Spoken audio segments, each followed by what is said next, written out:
Now it's a very special time that we get to welcome the 4 sheriffs from the area, as well as Congresswoman Candice Miller. This is going to be a special County Sheriff's Department roundtable among the 10th District. And, of course, we're pleased to have with us Representative Candice Miller from the 10th Congressional District, St. Clair County Sheriff Tim Donnellan, Sanilac County Sheriff Gary Benecki, Huron County Sheriff Kelly Hansen, and Tuscola County Sheriff Lee Teschendorf. I'd like to welcome you all on this Monday, and glad to have you all here.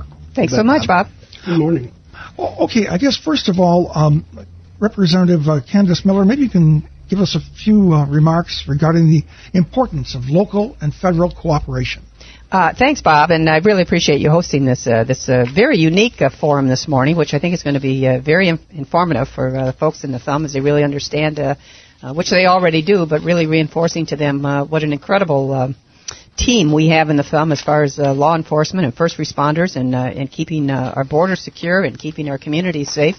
All of those kinds of things. And we all do work together. We were just talking before we went on the air here about some of the various things that we've done in the past and what we're looking forward to in the future as well. But I just certainly want to extend my thanks to all the sheriffs, Sheriff Donlin and Sheriff Benecki and Sheriff Hansen and Sheriff Teschendorf as well. It's sort of really a way for us to stress again the importance of all of their work and keeping our communities safe. And look, it's no secret that law enforcement agencies have experienced budgetary shortfalls. They've been through the economic transition that we all went through in Michigan, and during the years that I've been in Congress, before that, I actually came from local government, so I understand very well how important it is to be able to utilize our law enforcement for I always say sort of a force multiplier, and that's one of the things I think your listeners will hear this during this session this hour about how. We all try to work together to share resources from every level of government. And, of course, as you might be aware, I've spoken on this show a number of times. I sit on the Homeland Security Committee in the House. I'm actually the vice chair of that committee. I'm also the chairperson of a subcommittee on that committee. And our subcommittee is the Border and Maritime Subcommittee. So we have jurisdiction over Customs and Border Protection, over Border Patrol, over ICE, over the Coast Guard, and all of those things obviously that's one of the reasons I sought that position. It's a perfect fit for really reflective of our district. And with all of these various federal agencies, one of the things you're going to hear from our sheriffs today is how they, as I say, they're sort of force multipliers. They all work together with in the maritime environment, certainly with their marine divisions, how they work together with whether it's human smuggling or drug interdiction, etc. But all of these things are just very important, and so I'm delighted here today to be sitting here with these sheriffs, and we're sort of shoulder to shoulder in the studio. But you know what? We've worked shoulder to shoulder as well out there in the 10th Congressional District and throughout the Thumb, looking at the various kinds of assets that they have that they need. That again are shared resources, and that's what it's all about. I'll tell you, because there's no single agency that can handle it all, and it's always in my mind, and I think theirs as well. It's always about team and working as a team, and we do that very well here. Well, thank you very much, Congresswoman Miller. And I know just before we went on the air, I heard a couple of the sheriffs commenting on the benefits of the Operation Stone Garden grant funding. Maybe you can comment a bit about that a little bit. Yes, and I'm going to let the sheriffs talk to their personal experiences with the Stone Garden grant. That's a type of grant that is available through the federal government that we have been pretty successful at in the 10th District and in some of the various counties here in getting some federal funding. Again, really as a force multiplier. This is border security. That's the genesis for Stone Garden. It's really about border security. And if you think of the Thumb, of course, in the 10th Congressional District, we have a very long liquid border. That's the kind of border we have. We have a liquid border along the St. Clair River and then running up all the way around the tip of the Thumb. And people would be amazed at the challenges that all of these county sheriffs face with keeping those borders secure. Again, whether it's drug interdiction, whether it's human smuggling, even some small little general aviation airplanes that have, I know, been into Sandusky and some of these other areas here, all which Customs and Border Protection and ICE and Border Patrol are all interested in. But guess what? We look to our county sheriffs. We talk about the first responders. Many times they are the first ones on the scene and working together. So they can speak individually about some of the Stone Garden funding and how they've utilized it and what it's done to keep our communities safe. Well, thank you. First of all, we're going to be visiting with St. Clair County Sheriff Tim Donnellan, who's in his second term as Sheriff of St. Clair County, and found something very interesting that all of you basically took office 6 years ago, Sheriff Donnellan, and it's been quite an experience, hasn't it? Well, it has been, Bob, but the fortunate part is we all spent many years, a number of decades at our respective sheriff's offices, so we were all friends. We all interacted professionally with each other, so when we changed the collar brass on our uniforms, but that's all that changed, and we continue to work together on a very regular basis. Well, your county has a population of over 160,000. It's home to the Blue Water Bridge, of course, to Canada. And maybe you can comment about the budgetary and enforcement challenges that you face and the assistance that you've received from federal enforcement agencies and, of course, Representative Miller. Sure. Well, when we took office 6 years ago, it was right in the beginning of the storm, the economic storm. And like I told our former sheriff who retired, my good friend Dan Lane, I said, you had the easy years. You just didn't realize it at the time. But if it was not for Congresswoman Miller and some of this funding through Operation Stone Guard and through the port security grants, we'd have had one heck of a time just maintaining a road patrol, because every year we were cut by hundreds of thousands of dollars to our budget, and every year we laid off staff. So when this federal funding comes through, it not only secures our borders, it preserves jobs within our organization and keeps people still working. Well, real good. Our next, we'll talk with Sanilac County Sheriff Gary Benecki. Gary, of course, in his second term, population of Sanilac County is 41,823. And, of course, Gary, it's the largest county in Lower Michigan. Maybe you can tell us about the budgetary and enforcement challenges that you faced and how you've gotten the cooperation. Well, I think budgetary-wise, everybody has realized the squeeze or the pinch on our local budgets. And it's been that way for as long as I've been in office, and probably long before me. But I know with any of the federal dollars that come in, it just helps enhance anything that we try and do, whether it be equipment, whether it be manpower. Some of this stuff would be completely lost without it. I know that it's helped a lot. We've I think we're still living on a budget that really was set in 2008, Bob, and here we are for the listeners in 2014. I mean, that we're still trying to live at 8 levels, which is tough to do. The cost of living goes up. And you've received a patrol boat for the Marine Division, also a new vehicle to the Operation Stone Garden. It'd be priceless without them, Bob. We actually parlayed 2 grants into one with the help of Congresswoman Miller and her staff. We were able to take Stone Garden funds, put them with DNR matching funds, and we ended up with a $80,000 patrol boat that we didn't have to pay taxpayer $1 out of here. It was all on grants that come from both out of the federal and state levels. So it can be huge, and it changes the way you do business when things like that happen. Well, I know a couple of instances. Well, the poaching incident just a couple of weeks ago, 3 years ago, when the big drug raid took place in Sandusky. A lot of cooperation there, Gary. I'm going to scare everybody. It was actually November 2009, so wow. One time flies when He remembers fun. Every date. Yeah, that gets scary too, Congresswoman.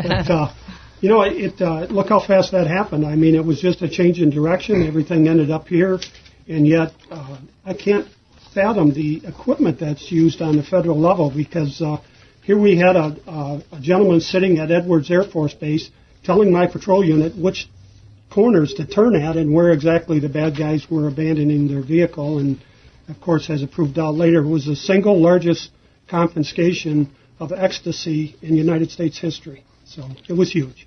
Next to talk with us, fine sheriff of Huron County, Kelly Hansen, of course, lifelong resident of Huron County, and you worked with Bad Axe Police and the Huron County Sheriff before you were elected sheriff 6 years ago.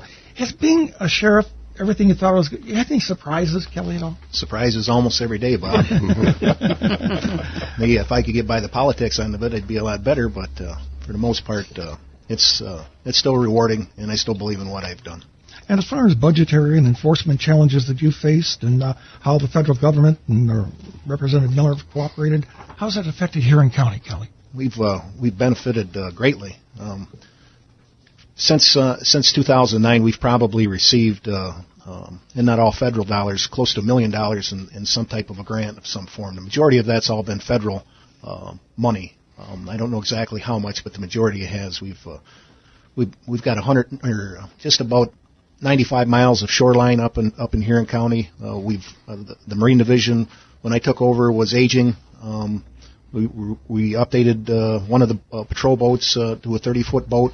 The equipment on all of the patrol boats was updated through a COPS grant that Congresswoman Miller's office helped us get through, and several other pieces of equipment that we've asked for assistance with and have received. Well, the tech grants have also really helped you as far as getting radios and car laptops, things like that. Exactly. Yep, exactly.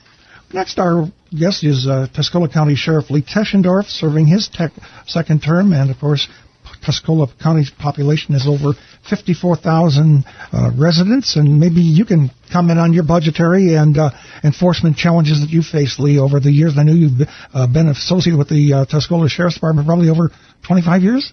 41. 41. Yeah, that's fabulous. I kind of lost track. Yes, Congresswoman Miller is of course, as vice chair of the Committee on Homeland Security. Has been instrumental in not only our area, but areas across the entire country. But the Law Enforcement Terrorism Prevention Act came into play at a critical time when we did lose a huge amount of funding through our local taxes. And just this year, and this isn't just the Sheriff's Office, it's countywide public safety.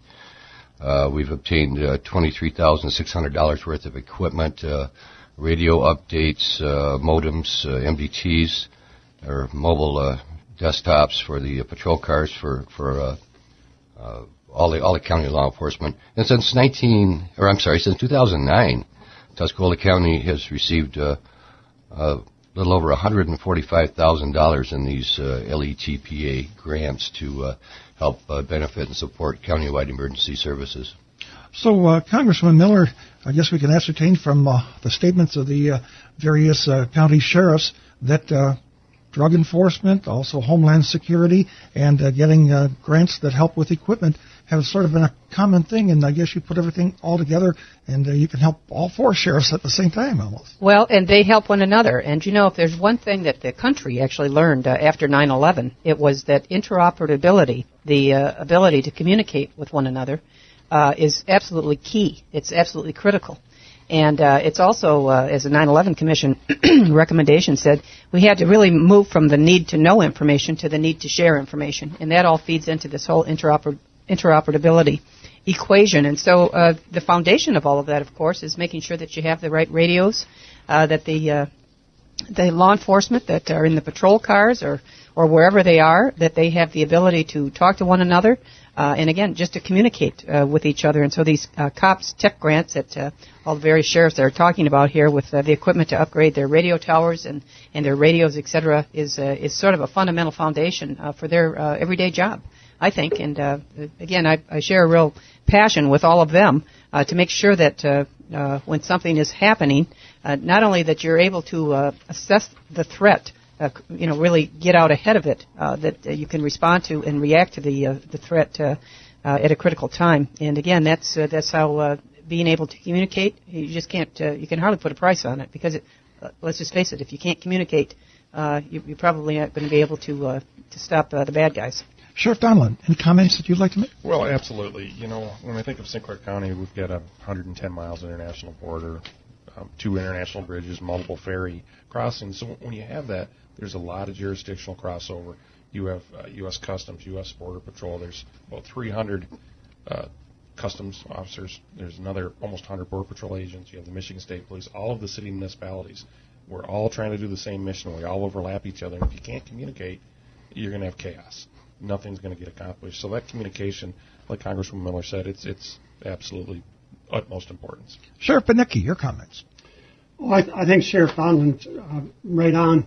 I know that communication, any major incident that occurs, seems to be the biggest problem. And I remember back in when I first took over in 2009, we actually had a problem here with our whole radio system countywide. I mean, it was almost 20 years old, outdated.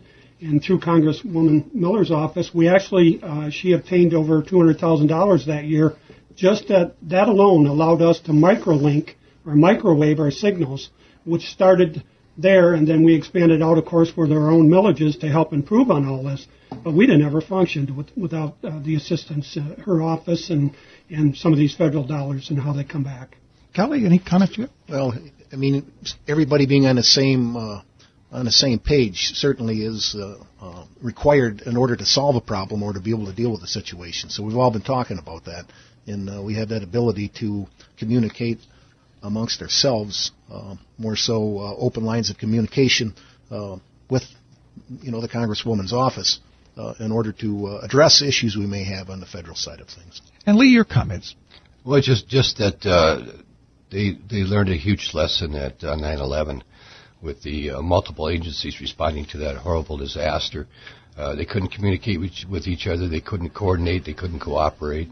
And these federal monies we've received to revamp the system has put everybody on the same page, the fire responders, medical first responders, all of the county law enforcement agencies.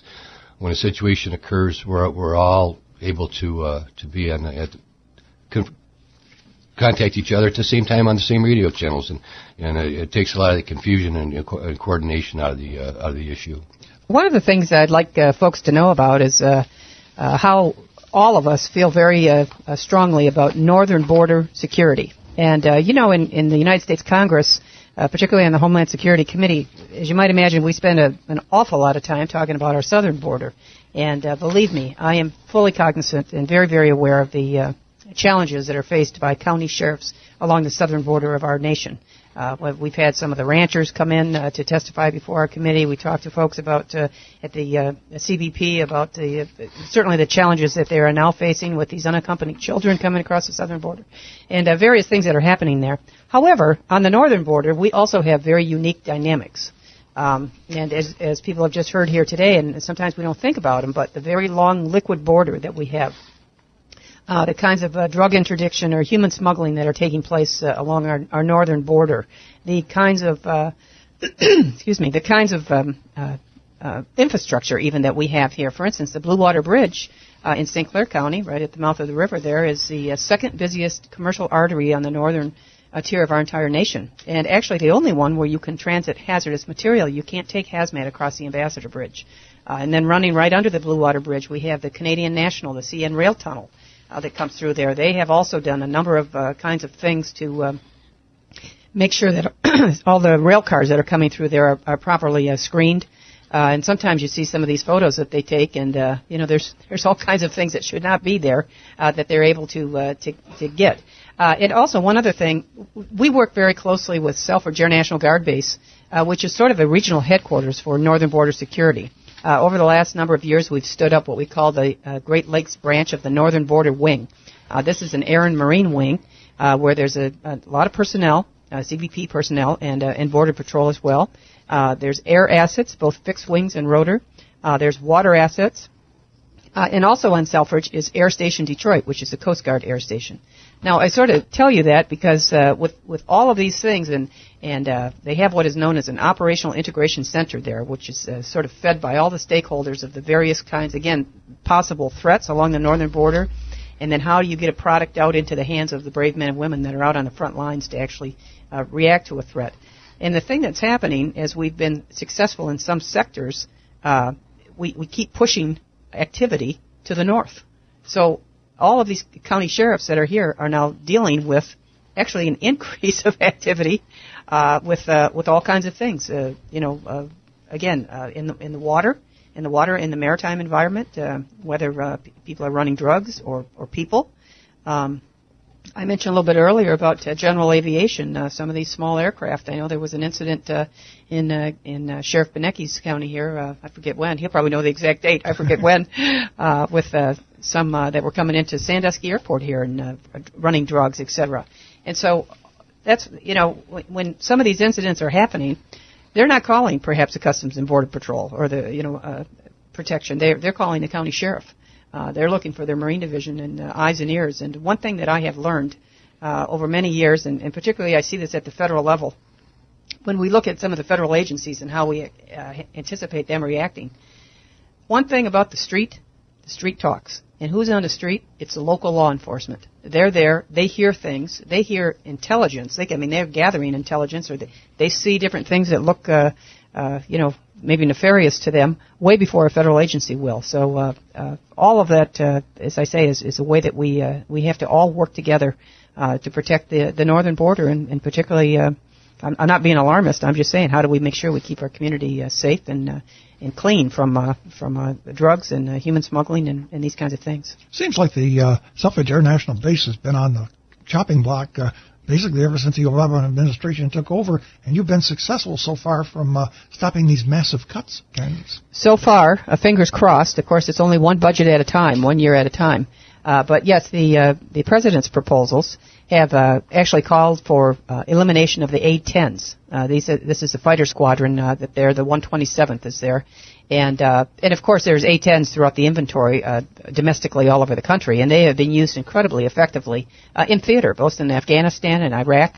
And I'll tell you the kind of threat that we face now. You can think about some of the best fighter planes in the world. The FA-22 Raptor and some of these other kinds of fighter aircraft, but what has been utilized very heavily in the countries that we are involved in right now are A-10s.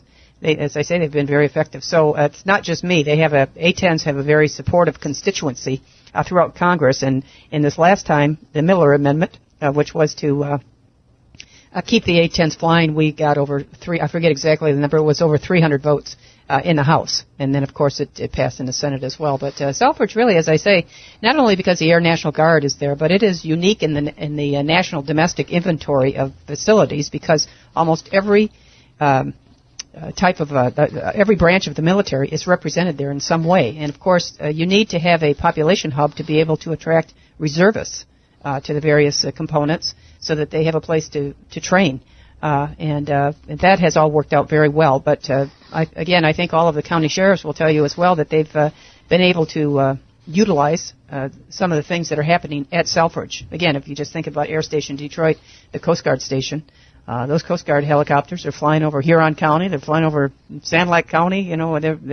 They're doing their thing. And again, if they see something, or even the Customs and Border Protection.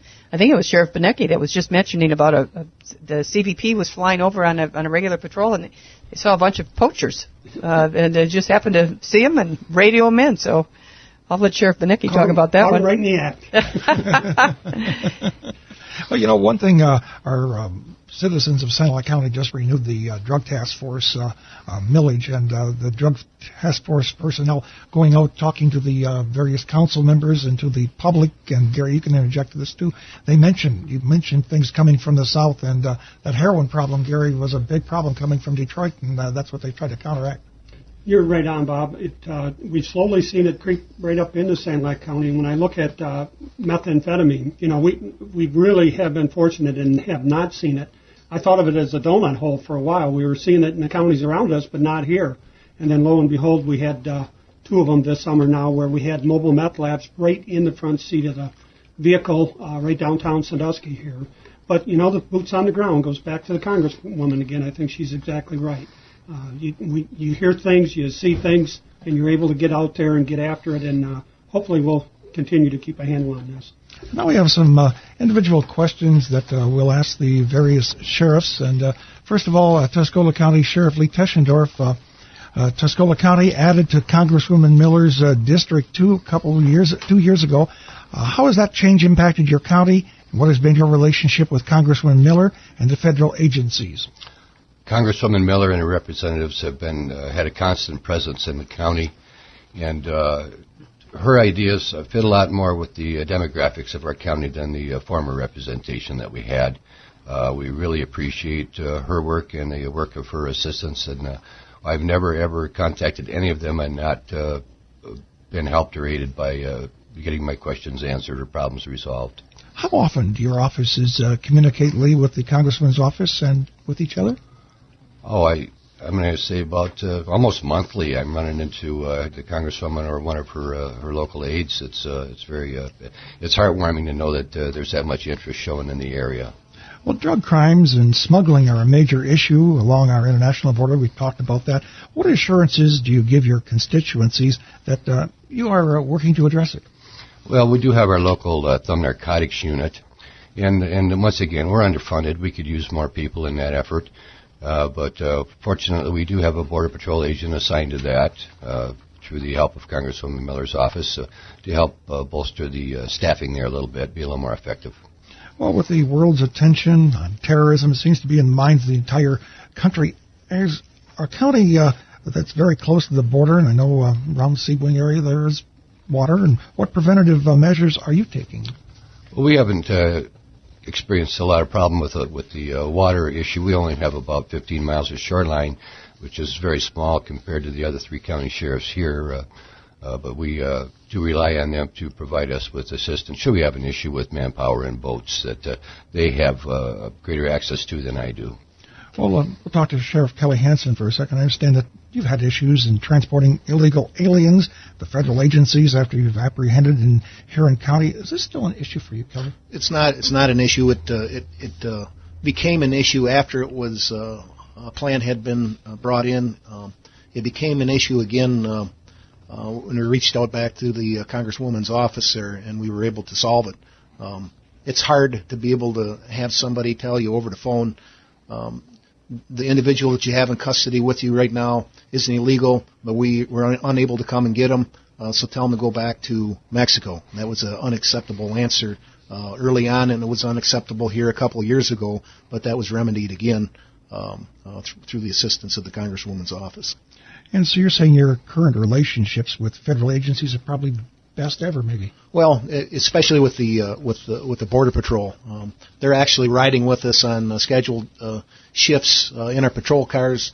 They were up part of our security detail at the Caseville Cheeseburger Festival. They had 4 assigned up there on the big parade night, and on the weekends they had a couple individuals that they sent up there also. So they're when it comes to the Border Patrol, there's a very tight relationship there. Hey, I just have one comment there because I walked in the Cheeseburger Festival's parade there, and you know that is now the 3rd largest festival in the entire state. It is enormous, as the sheriff knows. Yeah, and I noticed those CBP officers along the parade route and looking out for what was going on there. I thought that was really very good. I reached out to the station chief there in Marysville, and just as soon as we got done with our conversation, and it was a short delivery of the request, he was able to send that detail up for us. Well, I've noticed too that Huron County covers the tip of the thumb, of course, and it's nearly surrounded by water. This summer, Kelly, you've had an exceptional amount of water activity, haven't you? Yeah, I mean it's nothing like it had been in years past. So let's face it, the economy has a lot of the boat traffic off of the water or the expense of the operation. But we had our fair share. Unfortunately, we had one drowning, and I'd like to say we had none. But we have our fair share of activity along the shoreline. I've noticed through your press releases that you've really went above and beyond as far as the location of your boats and things like that to assist the public at Port Austin, Caseville, etc. Sebring, we have a 22-foot boat in Sebring, a 26-foot boat in Caseville, and a 31-foot boat in Port Austin. How often does your office, Kelly, communicate with the Congresswoman's office? Oh, it's like Sheriff Teschendorf said. It's probably at least monthly, and especially if there's an issue, it could be instantaneous that we get a call back or a response. What do you feel, Sheriff Hansen, is the most important part of your coverage in Huron County? Your biggest challenges? Would you say the water? Or No, we took on. We took a little different direction on drug enforcement in our county. Early on in my term as the first term, we ran into seeing the heroin was in the area, even though we knew it was there.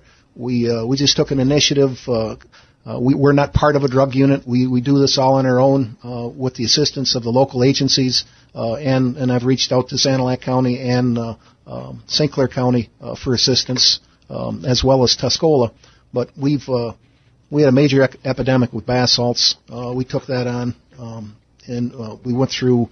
Meth was our first year. Last year we took that on. Some people went to prison over that, and as well as heroin. We had a really busy year last year, and we're still aggressively working on that yet. Well, before we move on, any final comments from you, Congresswoman Miller? I would just say that I bet people are surprised to hear that in a county like Huron County, which you think of as an agricultural community with a resort type of a county, that there's the amount of drugs that are happening there, and that is just an insidious thing that has happened throughout. And every one of these county sheriffs can talk about what has happened. It's in areas that you wouldn't think it is. I call it Mayberry, and actually, it's a small percentage of our population that is part of it. We're not under siege by any sense, but we're certainly on top of it. Mm-hmm. Please stay with us now again, St. Clair County Sheriff Tim Donnellan. And I guess, how often does your offices communicate with the Congresswoman, Tim? Well, just like my fellow sheriff said, if not monthly, it's probably biweekly. And there's just such a great staff there between Don Brown, Ed Smith, Karen Zanelli. We're on the phone on a pretty regular basis. There's a lot of issues, international issues in St. Clair County, and Congressman Miller's office is the go-to place. We've talked about that long liquid border with Canada, the St. Clair River. How has the federal government helped you combat drug and human trafficking that comes across that border, Sheriff? Well, like we said before, it's a liquid border, which is a really difficult thing to police, and I think that no offense against our West Coast sheriffs, but on the southern border, they just don't realize how tough a liquid border is, and Congresswoman Miller continues to bring that up in Washington, D.C. to help with that funding. And we've received Stone Garden grants, our port security grants that have purchased boats and vehicles and SUVs and wages, most importantly. So it has been humongous for us. What are the biggest challenges you feel that you are facing as Sheriff of St. Clair County? Well, you always have an international issue when you are a border county, and the collaboration has helped tremendously with the Border Patrol. We have 2 agents assigned to our drug unit. But the biggest change, in addition to the economic storm, is the inflow of narcotics in St. Clair County. We're somewhat unique. We have I-94 with Detroit that ends in St. Clair County, I-69 with Flint that ends in St. Clair County, and then we have 110 miles of border. So we kind of get hit from 3 directions. And, the drug addiction and sales and trafficking in our county is a huge issue for us. Now, as far as the terrorism is concerned, of course, it's on the minds of everyone. As a border county, what preventive measures are you taking? Well, it's a partnership. Having 2 more federal agents assigned to our drug task force that work a lot of border issues is humongous. And with the funding and the staffing assistance from Candice Miller's office, it helps you force multiply on that border. And it's always one to be very concerned of. Like we said earlier, that's a whole other issue in Canada, and it's so easy to get into the U.S., unfortunately, on a liquid border because it can become very narrow in certain parts of the river. So, with the staffing increase and the funding increase, is more eyes and more ears and more boots on the street. I know I saw a big article regarding the St. Clair County Coast Guard unit yesterday. Is the Coast Guard depleting their people? Is the Coast Guard going down a little bit? Well, not in St. Clair County. I can tell you we have a incredible working relationship. We have a lot of summer events on the water, and the Coast Guard is the lead. You just look at the flow down event, the Coast Guard can actually shut the river down. They're the only agency that can do that, and we've got a great partnership with the Coast Guard. How about the Coast Guard in Huron County? Kelly, you working hand in hand with them too? We work hand in hand with them. They mainly take care of the eastern portion of our county there, but they're always available to respond to assistance in anything we're involved in. Matter of fact, the drowning that we did have this year, they were right on scene no more than I had gotten there, so that the relationship is good. And we'll talk for a second with Sanilac County Sheriff Gary Benecki. Of course, Congressman Miller has sponsored USDA workshops for local officials to help raise awareness of the resources available. And at your recently expanded jail, USDA provided the $8 million in financing the construction. That was quite a project, Gary. It really was, Bob, and if it wasn't for that funding, that project would have never moved forward. I think it's just huge. We still got to pay it back, and I believe we can. But to be able to come up with a loan that we could afford was just huge. And my hat really goes off to her. You talk about communicating, and we're fortunate, I think, for all the sheriffs that she has such a great staff that she can depend on, because she's not always here. She's in Washington a lot, fighting a lot of these battles, and it is the Karens and the Andys and Ed Smith and Don that fight these things on the back scene and get this information to her so she can deal with it in a timely manner. So it's huge. Grants are what it's all about. How often is your office communicating with the Congresswoman, Gary? I might go weeks, Bob, and then it's 5-6 days in a row. But I bet you Ed and I probably talk weekly, if not more. There's that much going on. There's a lot of things going on in Sanilac County. What do you feel is the biggest problem, Gary? Well, the problem for us, I think, was this explosion of heroin over the last several months. When you look at crime, roughly nationwide, even 70 to 80% of the crime committed is drug related. So I think for all of us to be able to battle and try and get the drug crime under control helps control the rest of the crime. So for us here, I think it's definitely the crime battle. I'm going to be back in just a second with our concluding remarks. Gary, anything you want to add to this right now? No, just that I believe that we're doing the right thing. Everything's moving forward good here, but when you look at 37 miles of water out there, just like the other sheriffs have said, it's a lot. We're kind of almost feel like a lone horse because we are that border, and yet there's nothing beyond. And I do feel like a lot of attention's been drawn to the southern borders, and she's fought hard to make that attention, that awareness here. Back in a moment with the conclusion of the Sheriff's Roundtable on WMIC.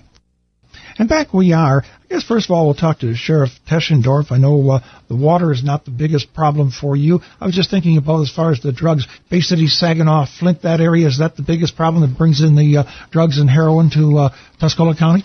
Yeah, we're only miles away from Saginaw, Flint, Bay City, but sad to report we have had 2 heroin overdose deaths in the county this year. But there again, our drug officers are doing their best to try and chip into that problem. What do you feel is the biggest problem in your county? Well, I would like to give the Congresswoman some credit here for co-sponsoring the Strong Start for America's Children Act this year. It's federal funds that goes into school systems for early intervention with children.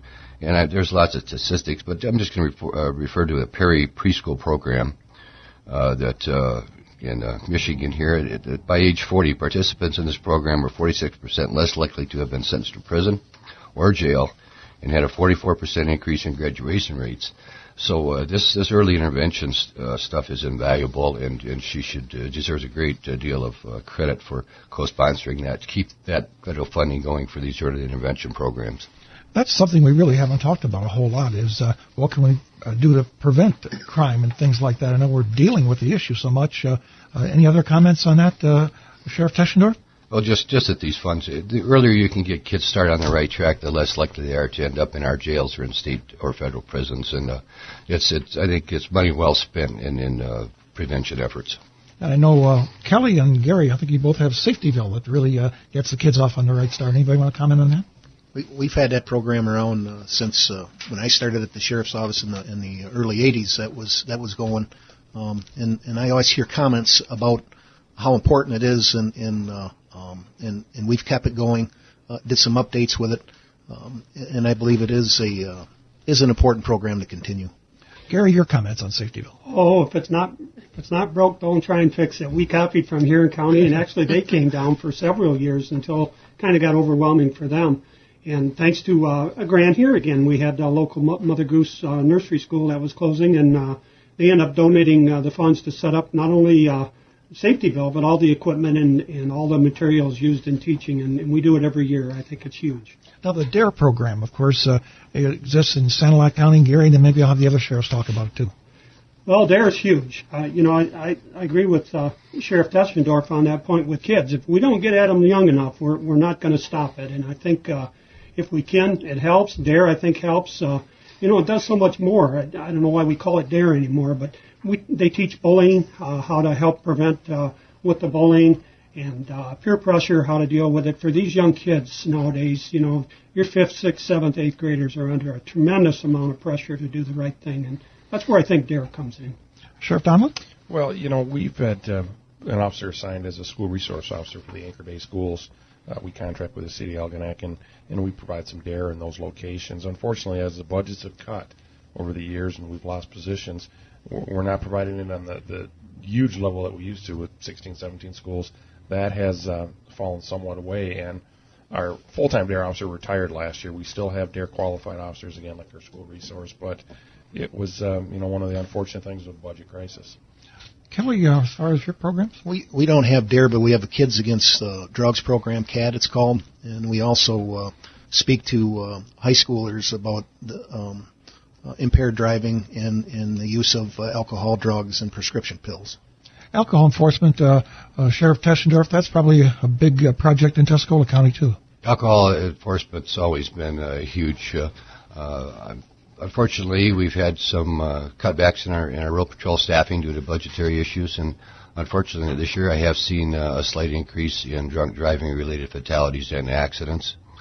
But there again, that's a problem we can only solve with additional money. Well, Congresswoman Miller, your comments?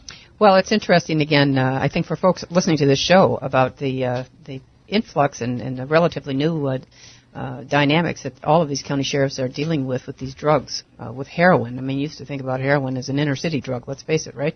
But it's throughout the thumb. You do see a bit of this happening, and I think most of the county sheriffs would agree that one of the genesis, I think, of this is all of the prescription drugs. We're a society that has a lot of prescription drugs, painkillers, various kinds of things, and a kid might find that in their grandmother's medicine cabinet, right? And I'll have one of these, and nobody really knows. But the next thing you know, they're onto these pain pills. Then they can't get them anymore, and they fall onto something that is readily available that gets them the same sort of feeling. And unfortunately, that is heroin, which is more available and it's cheap. So one of the things I would tell you at the federal level, we just recently changed the law through the FDA about how many pills, for instance, of these OxyContin and some of these Vicodin and some of the heavy pain medications, how many pills a doc can prescribe and for how long this prescription can run, and we're trying to attack it in that way. Sheriff Teschendorf. I'm glad this subject came up. I just want to let everybody know that this Saturday, at the Sheriff's Office and at the Carroll State Police Post from 10 to 2, we do have a Drug Enforcement Agency Drug Take-Back Day that's scheduled. Anybody can anonymously bring in any prescription medication that will be disposed of in an environmentally safe manner. But very good timing for me for my program for Drug Take-Back Day. Sanilac also. And Huron. Absolutely. We're all involved, and it's a great program through DEA. Wonderful program. Just as you were talking about that, I was thinking that was going to be this Saturday, the 27th. Okay, we got about 5 minutes left. I think I'll ask each sheriff for maybe a 60-second concluding remark, beginning with Sheriff Teschendorf. Oh, thank you. I appreciate Congresswoman Miller coming today. I just wanted to thank her for all her efforts in not only these programs, but her huge support of our farm bill that was recently passed.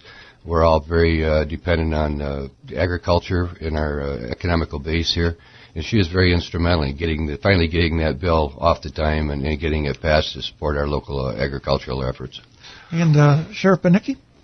All the same, I think us being agriculture, it was huge. But I just personally want to say thank you for being there for us.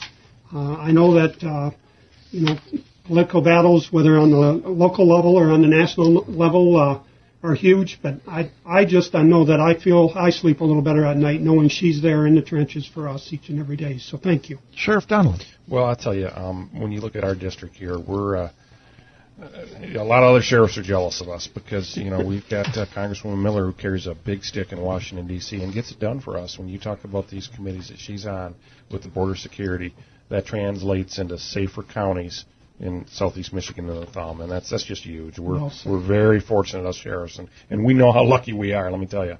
And Sheriff Kelly Hansen. Well, Bob, I'm going to be even briefer than these guys. I can tell you that I wouldn't be sitting here if I didn't believe in the representation that we're receiving on a federal level. So I think that goes without saying why I'm here. Thank you very much. And Congresswoman Miller, your concluding remarks. Well, as I say, I can't tell you how proud I am to sit here shoulder to shoulder with this group of sheriffs because they really, this is where the rubber hits the road, so to speak, and in the thumb. They have just been unbelievable in their commitment to keeping our communities safe, to keeping their respective counties that they work in safe, and how they've worked together. As well is really nothing short of remarkable. But with all of the good intentions that they all have, if they don't have the resources, they're brave men and women that serve on their respective county sheriff's departments, working with their own local law enforcement agencies and municipal agencies and everyone else. They just can't do the job that they've been trained to do, that they want to do. And so it is very, very important. All of these things. We talked a little bit about the Stone Garden grants and how we work to help get the boats with the Marine Division and some of these other kinds of things. But I'll tell you, I always believe this as well. The largest room is a room for improvement. So we know we still have a lot of things, a lot of areas to work together on. And I think you can see here that we're all very committed to doing that, because you know what, Bob, and I think we can all agree on this, that we are very blessed to probably live in the most beautiful place on the entire planet, quite frankly, in the Thumb area here, with our magnificent Great Lakes and all the wonderful agricultural land that we have, and most importantly, the people that are here, the hardworking men and women that live in this area, and they're counting on when they call 911 that somebody show up and help them, and that's what happens here. But again, we all work very closely together, and team is really the key to it all.